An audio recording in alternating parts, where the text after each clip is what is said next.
Hey guys, welcome to another video. I'm actually really excited to talk about Squid Game after you guys voted for what you wanted to see. And if you're new here and want to participate in more votes for what videos you want me to make, be sure to subscribe so that you don't miss those community polls. Additionally, I'm excited to talk about something that's not anime related because most of my audience didn't subscribe for that, believe it or not. But let's get right into this. And this whole video is definitely not an excuse for me to talk about Player 222 and Soldier 11. Anyways, in this video, I'm going to explain why Squid Game 2 shouldn't have worked and why it still does. I'll start with the reasons why and then get into the parts of the series that really make it shine. And then I'll address some complaints that I've seen of the show and possibly try to predict what the next season will look like. Remember, if there's any specific part you want to look at, check out the chapters in the progress bar, but otherwise, here we go.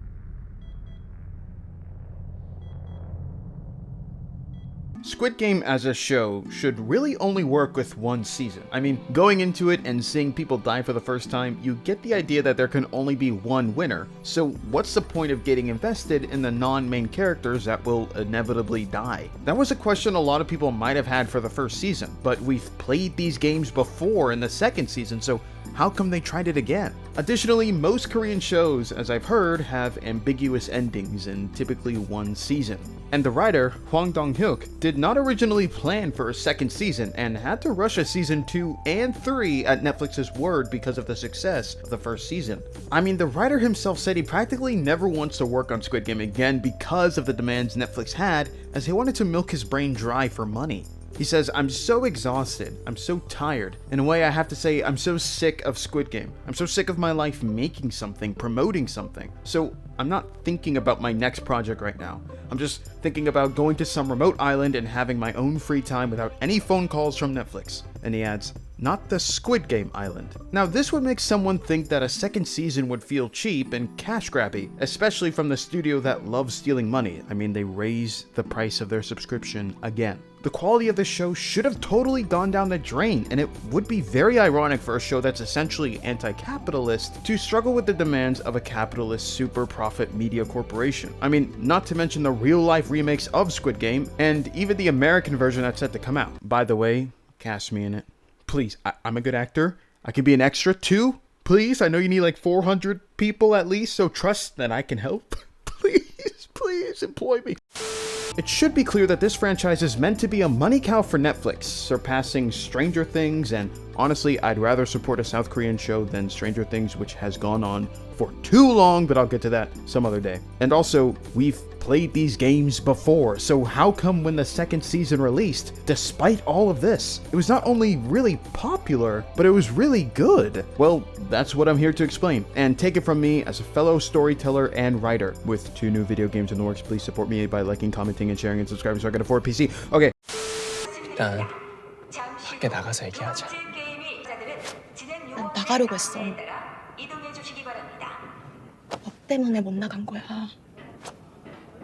While the writer of this show might be exhausted, you can still tell he loves this story and treats it like his little child, which is amazing because it is so well written. You can really tell that despite Netflix wanting this to be a global phenomenon, he won't let their corporate aspirations soil his story, even if they wanted to milk 2 more seasons from him. And let me continue on how the writing is good. Okay, so we know that this show is about characters dying. We know that beloved and hurt characters can still die, and we know that the bad guys can win in this show. But still, the writer manages to make us, once again, hope that these characters don't die. Even if we know they're stuck in a game where they're meant to, we still feel that hope that they will survive. It's even better that by the end of season 2, that a lot of them don't. I think that adds a sense of tension and can really allow the viewer to engage with the plot by having them connect or feel bad for a certain character and hope that good things happen to them. And I'll get into the characters in a little bit. This show knows it's good at engaging you with it, and thank goodness it uses that to its advantage by tackling many different emotions even in the same scene. This is very clear in the beginning of the season when the recruiter for the games forces the 2 guys looking for him to play rock, paper, scissors Russian roulette.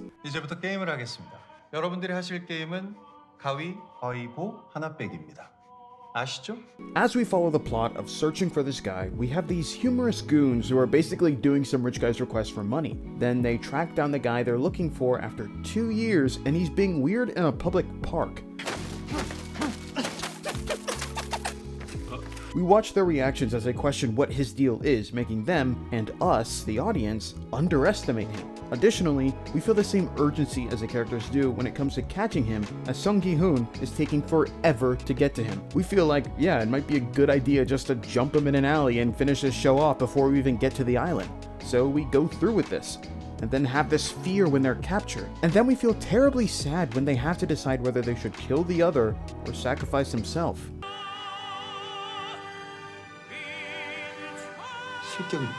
I think the way this show juggles emotions is really, really well done. I also think this show is great with tension and keeping suspense high since these characters' lives are at stake. No one is safe, well, except for player 456, but everyone else is sort of fair game. Even the way they act in situations like player 7 voting to stay despite his mother telling him otherwise, and 388 not being able to handle guns despite being a Marine. And his scene is so fantastically done when he has to grab more magazines, by the way. I think those moments in season 1 where you may have felt tears swell in your eyes during the marbles game, or you might have pretended to pull on the giant rope for tug of war, are once again captured in this season, if you were engaged enough. Of course, you could have been angry the whole time that 456 didn't know that player 1 was the leader of the whole thing all along, but that's another thing I'll get to later. Along with the writing, I think the themes are well handled in this season too. With the idea that season 2 and 3 are almost meant to be watched in succession, I feel like this season focuses heavily on laying out these new terms while expanding on old ones. For instance, there are times where it shows its themes like peer pressure, dealing with loss, withholding instant gratification for something worth more, 둘 중 하나만 선택하실 수 있습니다. dealing with desperation, betrayal, heartbreak, 난 너 안 믿어. 넌 나한테 그냥 죽은 사람이야. fear, and a lost sense of self. This show also presents how different people deal with the consequences of their actions, and whether they're willing to put others down to climb out of the hole they dug themselves in, and whether or not they're willing to jump right back into the hole once they're out. All of these themes are expertly placed throughout the show, with each character expressing at least one of these. This show also presents many situations where people who do good things are not only not rewarded, but also get others punished in the process. For example, there's Leon Kennedy's expedition, which got a hitman killed, or 456 getting 390 killed at the season finale. It could be that there is a testament to the goodwill of people before they are shown to fall to the same malice as the actual villains of the show. And that brings up a good question. How strong is the human spirit? How far do you have to fall before you feel like everything is useless? Is this a prime example of learned helplessness for your psychology class? Could this be what the youth feels like in their tyrannical government? Wow, maybe season 2 is actually really good.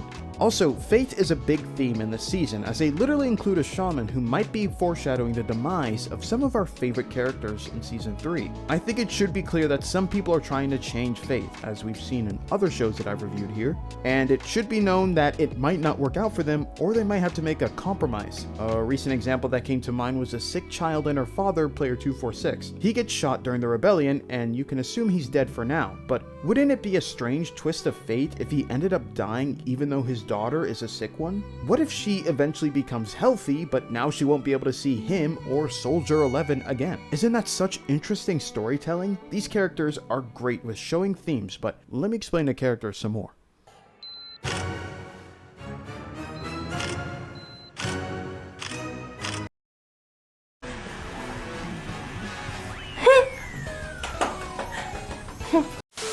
The characters in this show are so well written and their motivations are quite unique, but they're all somewhat connected. That's one amazing thing a writer can do with their story, connect all of the characters' goals. It also makes everyone's life easier, and hopefully it will lead to a nice conclusion or devastating tragedy when the final season comes out. But let me explain some of the interconnectedness with a couple examples. First, I have to say the plot twists and the dramatic irony that come with these character interactions are phenomenal. I can't explain how creative it is to have the leader of these games be on the same team as 456, especially when he kinda sucks at the game.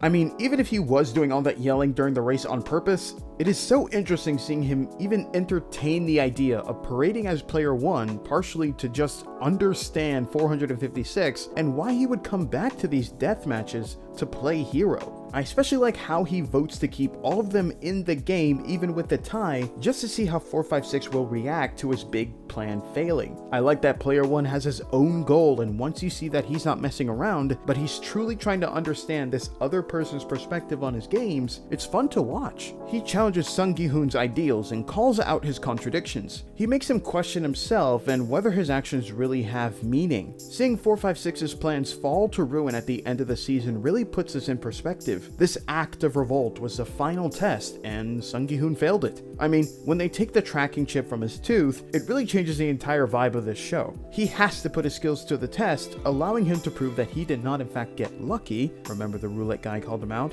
Well, on the first red light green light he did get lucky, but other than that he's skilled. I also like that his expertise and knowledge of these games led to him successfully starting a rebellion, and he even managed to predict the actions of the people who wanted to stay. I think it was a cool final episode to have it seem like they were actually going to win. The whole sequence felt like it was almost a different show, and I think the writer really let that pen fly when it came to establishing uncertainty and doubt in these characters and the viewer. It just feels so good to have something change the status quo so much for it to backfire, so that the characters have to try something else. Honestly, another theme for this show could be the value of resilience.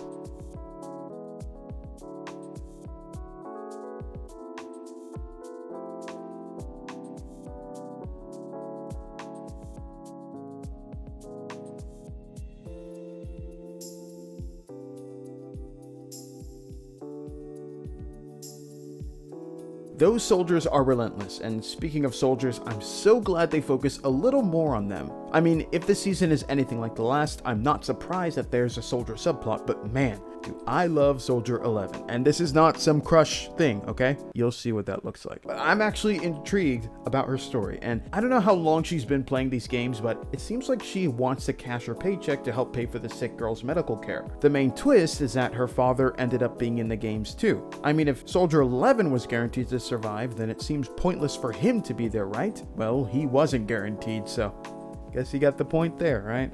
Anyway, the thing is, how will she react to this? She makes it clear that she joined their group to act as a mercy killer. Essentially, she wanted to put miserable people out of their misery as painlessly as possible by just blowing their head off. So what will become of this sick girl who's lost her father? I think that's one of the story threads I'm most excited to see continue. That and player 222 and her pregnancy. But we're not on her yet. I also think it's interesting that we get to see that the other soldiers, or at least these two, are creeps. It kind of makes sense too. I mean, these people get paid to shoot other people and search their bodies for organs. They would definitely be weirdos. I'm just happy they didn't violate Soldier 11, who seems to be the only one here with a good cause? Also, I can't say Soldier 11 without thinking of the Zenless Zone Zero character, but anyway, I think her story is cool and I'm glad to see more of the soldiers. What I am interested in seeing is whether the players will try to fight Soldier 11, whether she'll ever even meet them, whether she'll be forced to start another rebellion from the inside, or if she'll even get that far before being killed by her fellow soldiers. Also, side note, doesn't the frontman kind of look like Mads Mikkelsen? Maybe?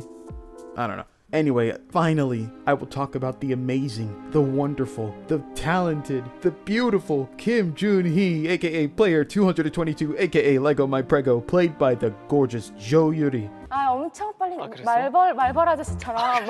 네, 그래서 저도 막 어이구야 하면서 막 이렇게 쫓아갔었는데. I don't know what it is. I guess I'm a big fan of women. But don't worry, I'm not going to drool over her in this video. I actually have things to say. If you made it this far, please don't click off. First, I hope to God that player 222 has a happy ending and everything good happens to her. Like, I physically just can't see her sad. It's unreal. I would even accept it if they gave her like an extra life in the games because she is pregnant. I mean, the frontman knows about it too, so... Well, now that I think about it, they could probably make some bucks selling developing baby organs, huh? Yeah, I can't believe I just said that. But I don't care. I just need to see her happy. Remember when I mentioned people being attached to characters they know will likely die? Yeah, this is what I'm talking about, though I really hope she doesn't die. Like, dude! And this behavior of mine is what I meant by the show having compelling characters. We know that she's pregnant, scared, determined to get out but can't, and we know that we want to see her succeed. We also know that it likely won't happen since the villains are so good at their jobs in this show. Adding to that, we see her baby daddy, player 333, is a YouTuber crypto scammer that she abhors. But he is clearly in these games to make amends for something. He gets bullied through most of the season until he eventually has to come to terms with the idea that some people are more evil than him, and they gotta die. But with Thanos, the one who keeps berating him, he's clearly a womanizer, or at least a man whore, and an idiot. He flirts with one girl, she dies, and he moves on to another, who ends up dying too. But player 380 was friends with the taciturn and timid 125 who ends up watching his only friend get killed, and he has to live with the fact that his inhibition led to her death, and her body is still in the room, which sucks, honestly. 125 and 333 will hopefully lead to some good character arcs or moments in the final season, though I can't really shake the image of a somber scene of their eventual demise, as they might have their fate linked to this game. Remember what I said about connecting characters? Yeah, it all works. And don't get me started on the homicidal 124 who was Thanos' drug buddy. Also, I wanted to take the time to talk about Thanos' actor because I think in South Korea he was sort of blacklisted, but this show was a shot in the dark for him, and I think he did a really good job. I like his character, and I think he had some of the more iconic moments in the season, especially during the Mingle game. I like that he was actually inspired by MCU's Thanos, like legit, if Infinity War never happened, we wouldn't have this character. And I also like that he speaks so much English in this. It's kind of funny. You win! If you watched it in English dub, whenever he's on screen, you can turn it to Korean and English subtitles, and honestly understand what he's saying half the time. I like you. I just think in general the acting in the show is really good. Everyone is selling it and giving it their all, which helps with the dystopia so much. I'm an actor if you didn't know, and seeing non-Western stories and actors is a blessing because you don't often get to see it. And if you aren't an actor, I think you should take some time to appreciate that these guys are all performing, and they're really good at it. I mean, they are great at oozing personality into these characters, which allows them to feel real in moments of glee and despair. They are able to make side characters seem iconic and become favorites. They take what could easily be stock characters and turn them into real people that you might actually know. I mean, obviously this helps with good writing and directing, but I'll give credit where it's due. And speaking of credit, I wrote an entire paragraph on how amazing I think Jo Yuri is in this show, so I want to get into this because, I mean, yeah, she's great, right? Okay, but besides my infatuation with her and Soldier 11 a little bit, I genuinely like her portrayal of this aloof and desperate person who doesn't exactly seem too afraid, or she's good at hiding it, but rather angry. She's here to win the money for her child, of course, but also to prove to her baby daddy that she's better than him and doesn't need him in her life to screw everything up again, despite him obviously wanting her back. She literally tells him to his face that he's got problems he has to fix, and he needs to stop taking her money to do it. 네 빚은 네가 알아서 갚아. 난 내 돈으로 내 아이 키울 테니까.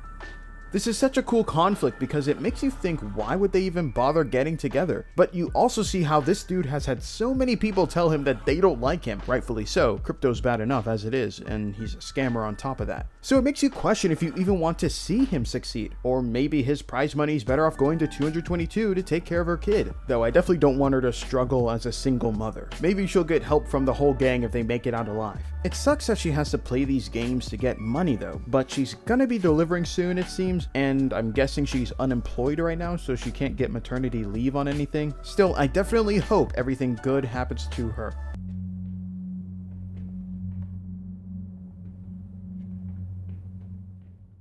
One final thing I think this show does well is its cinematography and principal photography. There are some beautiful shots both inside and outside of the games. I feel like the Korean city is so tangible and alive. I like the night scenes with the harsh neon lights. One of the most beautiful sequences is when 456 is playing Russian roulette.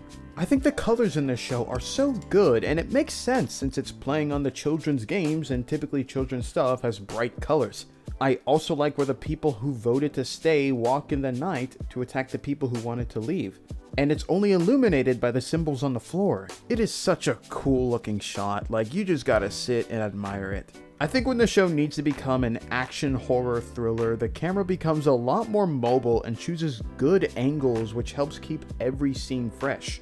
I don't think there's really any ugly moments or shots that seem too manufactured. I think the show is pretty, which is good. The direction as a whole is well done, and one of my favorite scenes is when they're playing the six-legged race, because there's a sense of community with these players.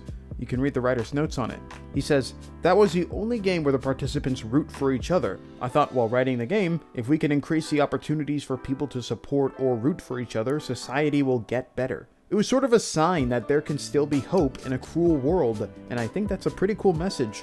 The only sad thing is that they apparently kicked up so much dust during these games that people went into coughing fits once the cameras were off, and it was sort of miserable for everyone there. I'm guessing that's why they decided to film the scene with the main characters basically by themselves. That way they can do more takes without making other actors sick who aren't really doing anything in the scene. Still, the production quality and look of the show is amazing. 아유, 이거를 못 가게 하면은 세모총 갖고 아이고 사람도 아니고 아이고 그러면 안 되지.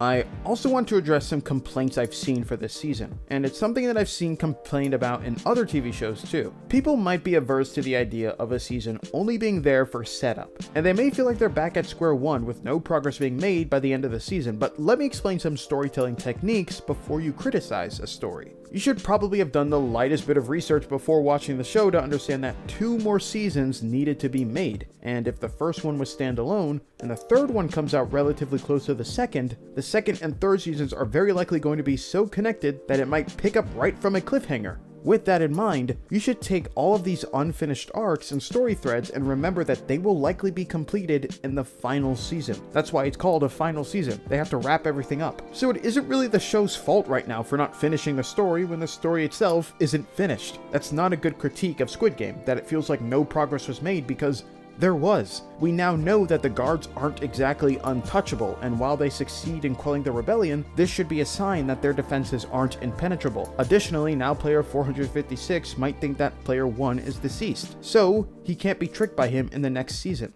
Also, isn't it nice parallel storytelling that both player 1s were bad dudes? I just think that might be a sign that this show won't have a good ending. It would be an interesting statement that it takes more than just one guy to break down greed, as it's a fundamental part of the human psyche. Squid Game might not end in a happy ending because, well, we still have this problem today. Even if player 456 were to end these games, people will still be in debt, and they may still fall into another hole that he might have to dig them out of. Who knows? I just think it's good to think critically about what this show is trying to say, how capitalism is relentless, and it'll negatively affect even old women and pregnant people. We have to work together, even with those we may disagree with, to fight our way out of this hole.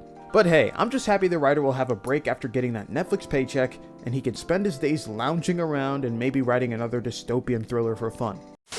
You know what would be an interesting way to end this show that would tie it into the American spinoff? Let's say player 456, the cop, and his team expose these games to the public. I would imagine initial reactions are very disgusted by it, but over time, maybe within a week, people are like, when 45.6 billion won? If you lose, you die? I bet I could survive that. And it will become a yearly thing globally, something like the Olympics. I mean, this is a dystopian thriller after all. I wouldn't even be surprised if they commented on American capitalism and how bad it's become by having the next one take place in the United States, somewhere out of reach for player 456. Maybe he does get shot by the end of the show before he can end the investors. But yeah, I think that's somewhere Netflix could take it if they still do plan on doing the spinoff, which they clearly do. So that's why I think Squid Game 2 shouldn't have worked, but still did. And I can't wait for the final season. I'm gonna go finish my stories and visual novel and plan for this first-person horror game while watching Joe Yuri projects. Wait, she's a singer? Oh wait, she's kinda good. Taxi? Glassy? Banger after banger! Okay, I guess I have new background music to write my stories to. Oh, speaking of my visual novel, I want to thank everyone who played the playtest. It is still up, but I want you guys to know that the next update will be a big one as I'm extending the story from a short story to likely a light novel length. I'm planning to have multiple endings and at least a few hours worth of reading. With that being said, any critiques are still welcome, but just know that I'm working on the story and extending the game and learning how to program still, so keep that in mind. Additionally, I have to write a musical for one of my classes, and I decided to write it based on a character for a D&D side quest that I already wrote. The reason I bring that up is because that first-person horror game that I mentioned will be based on that person. Here's some art of her. I'm gonna have to save up for a real computer, not this janky laptop that I got, that can actually handle 3D modeling and 3D game making. So if you want to support me, that would be much appreciated. In fact, if you enjoyed this video and you want to support me, feel free to leave a like, subscribe if you're new, comment what else you want to see, share this video with a friend, let me know your favorite Squid Game moment or character, and I'll see you guys next time. Peace out. 잘 봤대. adiós, bro.